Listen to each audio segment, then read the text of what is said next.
جو 3 ممبر بینچ نے، جب 2 ممبرز نے کہہ دیا کہ وہ کیس مینٹینیبل نہیں ہے، جسٹس صاحب نے وہ کیس لے کے بیٹھ گئے. تو ہم نے پھر دونوں کی طرف، ہم نے دونوں ججز کا کہا کہ یہ ہمیں ان امپائرز پہ اعتماد نہیں ہے، یہ ہمارا رائٹ ہے. ہم نے ریکوزل کا کہا. اب آج کیا ہوتا ہے؟ آج جو سپریم کورٹ میں ہم پہلے جب یہاں سے نہیں انصاف ملا، پھر ہم اسلام آباد ہائی کورٹ گئے، وہاں انصاف نہیں ملنا تھا، ہم سپریم کورٹ چلے گئے. سپریم کورٹ نے کہا کہ جو ہماری پٹیشنز لگی ہوئی ہیں ہائی کورٹ میں، وہ سب اکٹھی سنی جائیں. اب آج اکٹھی سنی نہیں گئی پٹیشنز. جو ہماری پٹیشن تھی ٹرانسفر کی، ہماری ریکوزل کی، ہم نے کہا کہ جسٹس عامر کو ہماری نہیں سننی چاہیے ہماری پٹیشنز، وہ بھی ڈسمس ہو گئی، وہ اگنور ہو گئی. جو ہم نے گواہ کا کہا ہوا تھا کہ ہمیں گواہ کا تو موقع دیں کہ ہم فیئر ٹرائل، اور اب تو میں خیر وکیل ہی بن گیا ہوں کہ آرٹیکل کا آئین کا 10A کہتا ہے فیئر ٹرائل کے اندر ہمیں موقع ملنا چاہیے کہ ہم اپنے گواہ پیش کریں. اور وہ گواہ ڈال دیے آگے، اور کل انہوں نے کہہ دیا کہ ہمایوں دلاور ہماری فائنل آرگیومنٹ سن سکے. اب ہماری فائنل آرگیومنٹ وکیل کیسے کرے جب ہمارے گواہی نہیں پیش ہوا ہے؟ یہ فیئر ٹرائل کیسے ہوتا ہے؟ آج انہوں نے یہ فیصلہ کر دیا. تو نہ وہ ٹرانسفر کیا ہمایوں، نہ اس کا سنا ہمایوں کا دلاور کا کہ ہمیں ٹرانسفر چاہیے وہاں سے، نہ انہوں نے سپریم کورٹ جس نے کہا کہ سب اکٹھی پٹیشن سنی جائے، نہ انہوں نے وہ سنا. 7 پٹیشنز تھیں، ان میں سے انہوں نے صرف جو باقی آگے کر دی یا ڈسمس کر دی، اور جو اصل ہم ٹرانسفر چاہتے تھے وہ کی نہیں. اور یہ بھی نہیں اسے باؤنڈ کیا کل دلاور کو، کہ جج دلاور کو، کہ وہ تب تک فیصلہ نہیں کر سکتے، آرگیومنٹس پوری نہیں سن سکتے جب تک ہمارے گواہ پیش نہ ہوں. اب وہ کل کے اوپر پھر ڈال دیے. اب میں صرف یہ کہنا چاہتا ہوں کہ دیکھیں، فیصلہ جو بھی آ جائے گا ڈسکوالیفائی کر دیں گے. کیا میں مطمئن ہوں گا؟ کیا یہ قوم مان جائے گی اس فیصلے کو؟ سب کو پتہ ہے کہ یہ 200 تقریباً کیسز ہیں. مقصد صرف ایک ہے، کسی طرح عمران خان کو راستے سے ہٹایا جائے، کسی طرح تحریک انصاف کو ختم کیا جائے. یہ سب کو پتہ ہے یہ کیا ہو رہا ہے. 9 مئی جب بھی انشاءاللہ کسی دن اس ملک میں آزادانہ تحقیقات ہوں گی، 9 مئی پہ چیزیں سامنے آ جائیں گی. اور یہ کبھی بھی نہیں ہوا کہ ایک سائڈ فیصلہ کر لیتی ہے، گورنمنٹ کا فیصلہ کہ جی تحریک انصاف اس کے اندر گلٹی ہے، ہم قصوروار ہیں، اور ہمارا موقف ہی نہیں سامنے رکھا جا رہا. ہمیشہ جج دونوں سائڈز سن کے فیصلہ کرتا ہے. تو وہ اب نظر آ رہا ہے کہ جس طرف جا رہا ہے، وہ جو انہوں نے 9 مئی کے بعد جو کیا، سارے ملک کے اندر تحریک انصاف کے اوپر کریک ڈاؤن ہو گیا. وہ چلتا آ رہا ہے، ابھی بھی کریک ڈاؤن آ رہا ہے.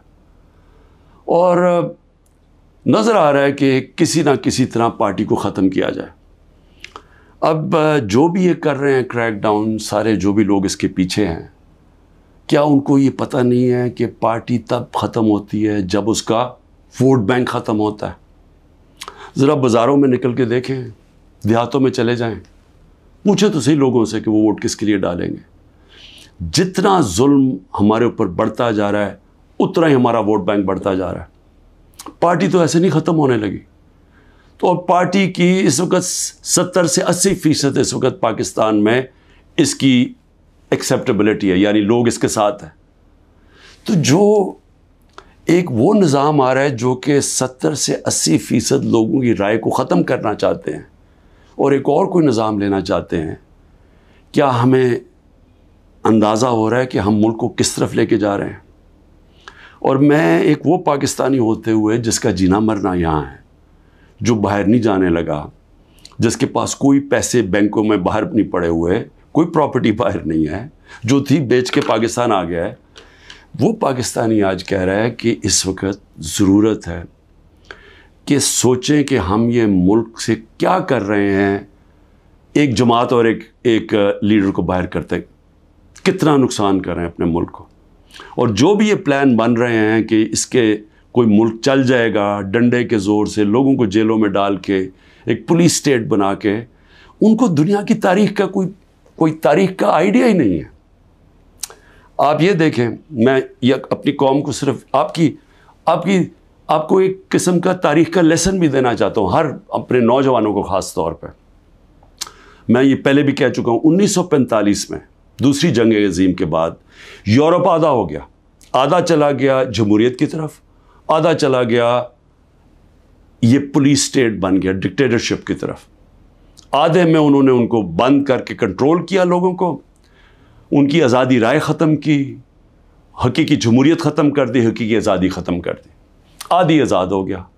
ساری دنیا کے سامنے 50 سال کے بعد نتیجہ آ گیا. جو آزاد تھے وہ خوشحال ہو گئے. وہ آج بھی وہ جو جن ملکوں کے اندر جو وہی یورپین تھے جدھر آزادی نہیں تھی، آج بھی وہ پیچھے ہیں ابھی تک. حالانکہ وہ وہاں جمہوریت بھی آ گئی کئی ملکوں میں، لیکن ابھی بھی وہ پیچھے ہیں. ایسٹ جرمنی، ویسٹ جرمنی ایک وہی جرمن لوگ تھے. جدھر ڈکٹیٹرشپ آ گئی، یعنی ان کو اسی طرح کی جو ہمیں جس طرف لے کے جا رہے ہیں، وہاں غربت آ گئی. مقابلہ اس کا ویسٹ جرمنی میں جو خوشحال ترین دنیا کی طاقتور ملک بن گیا معاشی طور پہ. تو یہ تو ایک تاریخ ہمارے سامنے ہے. ساؤتھ کوریا، نارتھ کوریا میں وہی ڈکٹیٹرشپ، آزادی رائے بند، آزادی ختم. آج نارتھ کوریا کو دیکھیں، اور جو حقیقی آزادی ساؤتھ کوریا میں تھی، وہ خوشحال دنیا کا خوشحال ترین ملک بن گیا. تو میں عرض یہ کرنا چاہتا ہوں کہ یہ جو ہم کرنے جا رہے ہیں، یہ ہم اپنے ملک کو تباہی کی طرف دھکیل رہے ہیں. ہم یہ جو ایک عوام کو ان کا جو سب سے بڑا حق ہوتا ہے ووٹ ڈالنے کا، آزادی رائے، ایک منتخب کرے عوام اپنی کون سی گورنمنٹ وہ چاہتے ہیں. وہ جو آزاد ملک ہوتے ہیں وہی ترقی کرتے ہیں. ہم دوسری طرف جا رہے ہیں، اور ہم ایک خوف کی فضا ایسی بنائی ہوئی ہے. یہاں جو طاقت میں ہیں وہ لوگ یہ سمجھتے ہیں کہ جتنا ظلم کریں گے لوگ ڈر جائیں گے. تو ڈر کیا جائیں گے؟ غلام بن جائیں گے، یعنی خوف کے غلام بن جائیں گے، ظلم کے سامنے جھک جائیں گے.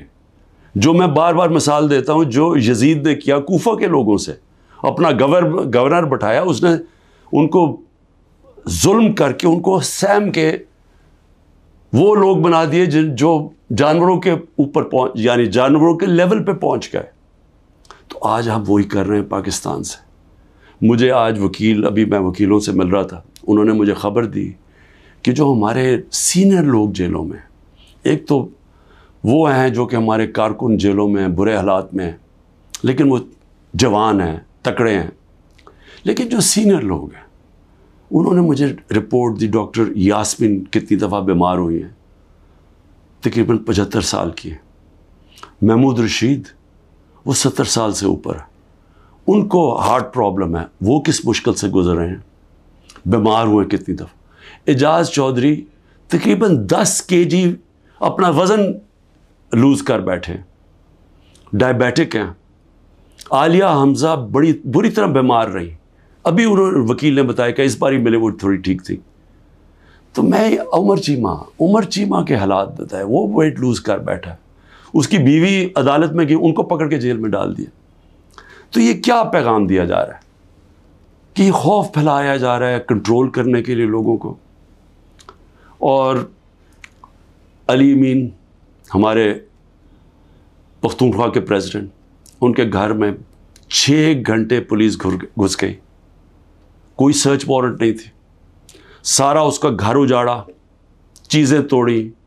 80 سال کے ان کے والد تھے، ان سے بدتمیزی کی، دھکے دیے، گاڑیاں اٹھا کے لے گئے. تو یہ کیا ثابت کر رہے ہیں اس سے؟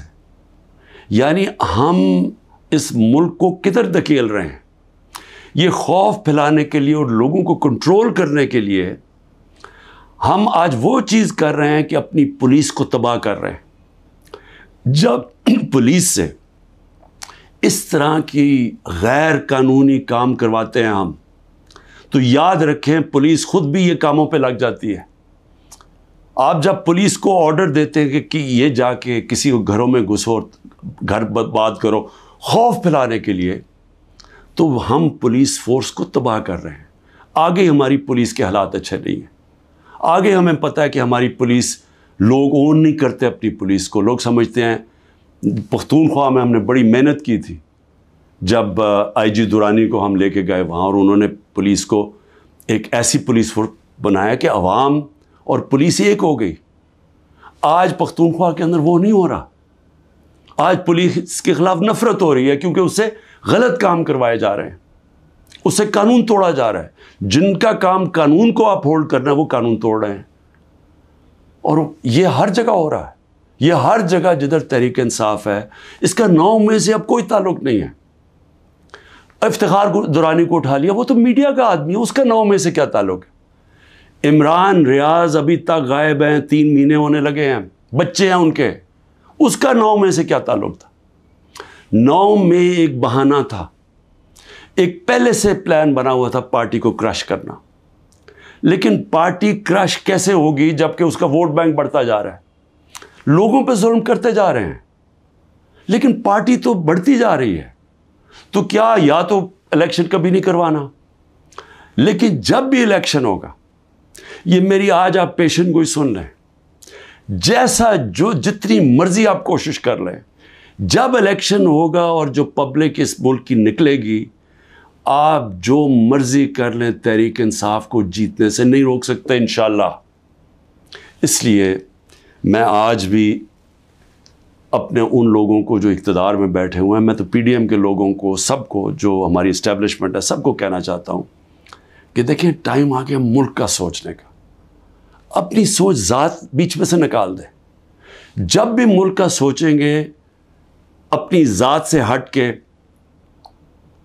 ہم سب بیٹھ کے وہی فیصلہ کریں گے جو پاکستان کے لیے بہتر ہے، اور وہ ہے صاف اور شفاف الیکشن۔ پاکستان زندہ باد۔